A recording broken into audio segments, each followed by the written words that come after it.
Merci Raphaël pour cette expérience inspirante. Alors là, je me tourne vers Estelle Karchen sur la prise de risque sur le plan plus individuel. Je l'ai dit tout à l'heure, vous êtes intervenante sociale en gendarmerie et tous les jours, vous faites face à des situations dramatiques de violence intrafamiliale.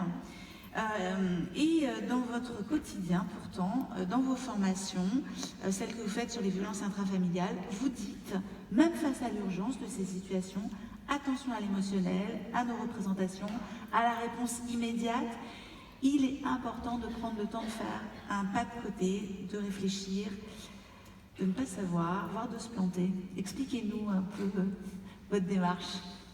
Ok, bonjour à tous. Donc je vais juste resituer très rapidement mon contexte d'intervention. On parle beaucoup de contexte et effectivement ça prend tout son sens, notre intervention, si on le resitue. Donc je suis assistante sociale d'un conseil départemental dans l'Hérault. Je suis mise à disposition de brigades de gendarmerie. Donc c'est des dispositifs innovants, même si ça fait quand même 30 ans maintenant que ça existe. Où on travaille essentiellement sur du temps de crise, un temps de chaos, des personnes qui viennent en police ou en gendarmerie suite effectivement à des appels des voisins, etc. De même, bref, sur un contexte essentiellement de violence. Donc ça, c'est mon cas d'intervention. J'interviens pour des personnes victimes ou auteurs d'infractions pénales.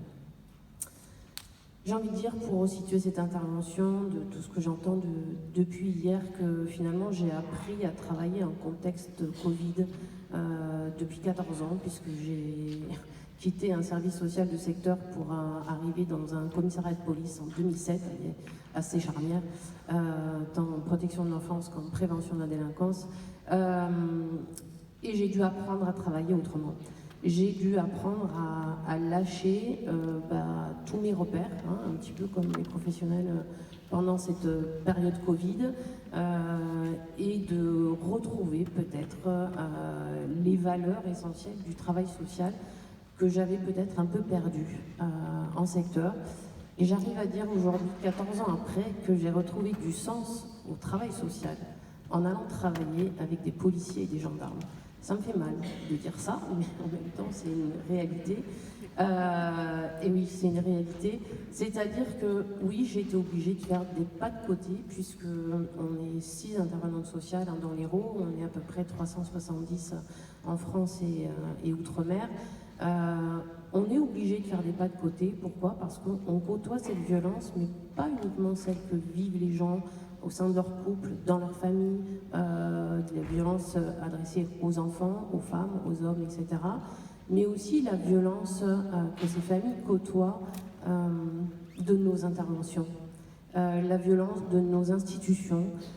Emma le rappelait hier, de ne pas être là dans la temporalité des gens, de ne pas entendre réellement ce qui se dit à des moments clés parce qu'on est pris dans nos contextes à nous, d'intervention, dans nos institutions, dans nos dispositifs, dans nos process. Alors ça, on en fait plein. Et j'ai la douloureuse impression que plus on pond des dispositifs et des lois, etc., je ne remets pas en cause ces lois ni ces dispositifs, mais j'ai l'impression, comme dit Paul Václavic, qu'on fait un peu plus de la même chose, et donc venir réinterroger notre façon d'intervenir. Donc j'ai été obligée sur ce poste-là, parce que les violences, c'est tous les jours, c'est 3, 4, 5 situations par jour de violence, c'est 500 situations par an depuis 14 ans, effectivement, d'enfants victimes de violences, de femmes essentiellement victimes de violences au sein du couple. Et qu'est-ce qu'on fait? Alors oui, on peut être saisi par la tentation de protéger et de participer à la protection de ces personnes, mais si je le fais d'une manière où je ne prends pas en compte de comment elle a envie d'être protégée, comment est-ce qu'elle conçoit sa protection, comment est-ce qu'elle a déjà conçu sa protection tout en vivant ces violences, je vais tenter d'agir vite, tenter d'actionner. C'est facile, je suis en gendarmerie, dans le bureau d'à côté il y a les gendarmes, donc voilà, on va aller déposer plainte, madame, je vais vous accompagner, vous allez déposer plainte, vous allez voir, etc. Mise à l'abri, donc on actionne les protocoles d'hébergement, on a mis en place plein de choses dans le département, Mais pour autant, cette femme-là, au bout d'une semaine, elle va revenir chez elle et elle va disparaître des fameux radars de la protection, en tout cas des personnes dites vulnérables maintenant, et de la protection de l'enfance. Et donc, comment est-ce qu'on réinterroge notre pratique pour qu'on puisse intervenir de telle manière à ce qu'on obtienne les effets désirés, c'est-à-dire une réelle protection des personnes. Parce qu'on a des moyens, des informations préoccupantes, des signalements au procureur, des dépôts de plainte, mais il ne faut pas oublier que ce n'est pas une finalité, ce n'est qu'un moyen, et ce n'est qu'un moyen parmi d'autres. Donc je pense que le pas de côté, c'est aussi de pouvoir prendre le risque, de prendre le temps, au regard du risque que prennent les personnes quand elles viennent voir une intervenante, en tout cas sociale, en gendarmerie, révéler des violences au sein du couple, des gamins, venir révéler de ce qu'ils vivent chez eux. Ils prennent un risque énorme parce qu'on ne peut pas leur garantir la réponse pénale. Je ne sais pas si Madame la magistrate viendra là-dessus derrière, mais la réalité pénale n'est pas la réalité du vécu des gens. Donc croire que la loi va pouvoir résoudre et protéger les gens, il ne faut pas se tromper, parce que c'est leur vie à eux qui est en risque, pas la nôtre.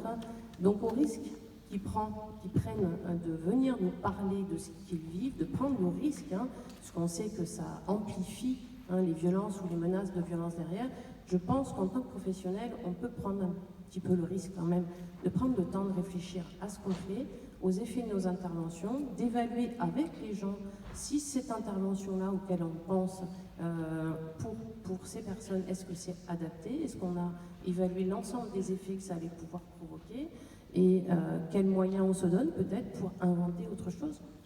Et finalement, sur ces postes, comme ce que vous avez décrit sur la période Covid, vous également, on se permet d'inventer un peu d'autre chose et de revenir à des fondamentaux qui sont une relation d'humanité, une posture d'écoute où les gens se sentent entendus. Emma disait hier, nous écouter c'est bien, mais si vous pouviez nous entendre, ça serait mieux. Voilà, mais de s'assurer qu'en repartant, les gens se sentent compris, entendus. On se met d'accord, bien évidemment, sur leur protection, mais on se met d'accord ensemble sur ce qui est possible de faire, sur vraiment évaluer quel temps on a pour mettre en place ces mesures-là de protection et de faire ce pas-là de côté avant d'actionner à la va-vite des réponses qui sont parfois plus maltraitantes que les contextes eux-mêmes.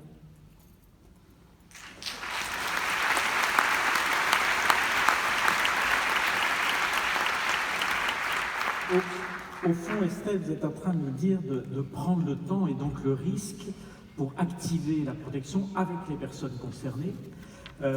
Finalement, comment est-ce que vous pouvez tenir cette posture avec vos supérieurs hiérarchiques, vos institutions, qui, le risque n'aime pas toujours. Oui. Comment faire avec ça? Je pense que c'est avant tout de sortir de postures un peu dogmatiques aussi, idéologiques. D'un côté l'institution, de l'autre côté les travailleurs sociaux et encore de l'autre côté les familles. C'est comment est-ce qu'on peut apprendre à résister collectivement à une méthode de pensée simpliste sur laquelle on est vite engagé. Et je le conçois parce qu'on doit faire vite, on a beaucoup de situations, peu de moyens, etc. Et il faut agir. Mais comment est-ce qu'on peut repenser avec nos institutions à partir d'une finalité qu'on a en commun, la finalité commune, et donc comment est-ce qu'on fait alliance sur cette finalité, mais comment est-ce qu'on redétermine ensemble les moyens d'y arriver. La même chose qu'avec les familles, c'est-à-dire que ce qu'on fait avec les familles, on peut le faire avec nos institutions ou avec nos collègues. Ça veut dire pouvoir créer des espaces où on puisse confronter nos idées en se respectant chacun, et de déterminer quelle est la part d'idéologie encore et de dogmes présents dans nos discours, voilà, les pro-protection, les anti-IP, etc. Non, pour moi, la discussion, elle doit aller du côté de repensons les logiques qui sont à l'œuvre dans nos institutions. Posons-nous la question, encore une fois, de nos responsabilités collectives. Hein, l'institution, la protection de l'enfance, c'est pas nouveau, ça date et on en porte encore les traces et les empreintes. Hein, et on a des choses aussi collectivement à se reprocher et commençons à prendre nos responsabilités. Je ne peux pas arriver ici sans entendre dehors ce qui se passe.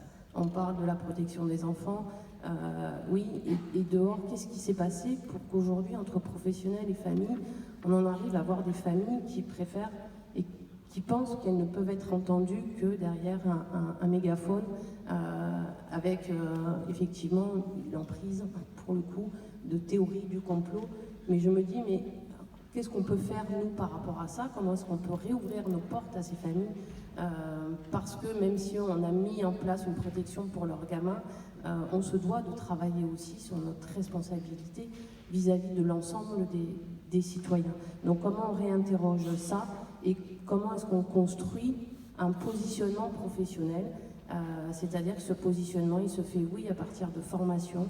Comment est-ce qu'on va se former? Alors je sais que c'est pas évident dans certaines institutions, mais on peut aussi se former personnellement. Comment on réinterroge notre cadre légal, comment on réinterroge nos pratiques, comment on va aux sources de décisions, comment les décisions se prennent, qu'est-ce qui fait que cette règle-là existe dans cette institution. Parfois, on ne sait même plus, si on réinterroge des travailleurs sociaux, ils ne savent même plus pourquoi il y a cette règle. Développons cet esprit-là ou redécouvrons notre esprit critique, qui était quand même quelque chose d'important en France, et qui peut être utilisé pour se positionner professionnellement. Donc j'ai envie de conclure sur vraiment comment est-ce qu'on peut chacun, à partir de notre prise en compte de nos propres responsabilités, si on part du postulat qu'on est responsable de la relation que l'on crée. Que ça soit avec les individus, avec les familles, dans le cadre de nos missions, mais que ça soit avec nos collègues, avec nos partenaires, police, gendarmerie, magistrats, etc. Et comment on fait pour ne pas se renvoyer la balle des responsabilités, mais commencer par balayer devant sa porte, comme on dit, mais aussi donner envie à l'autre, à la famille, aux parents, leur donner envie d'aller sur le terrain, de qu'est-ce que je peux faire moi en tant que parent pour pouvoir répondre aux besoins de mes gamins? Et qu'est-ce que nous, on peut faire en tant qu'institution pour pouvoir répondre à ce besoin-là des parents d'être étayés autour de leurs obligations parentales? Merci Estelle.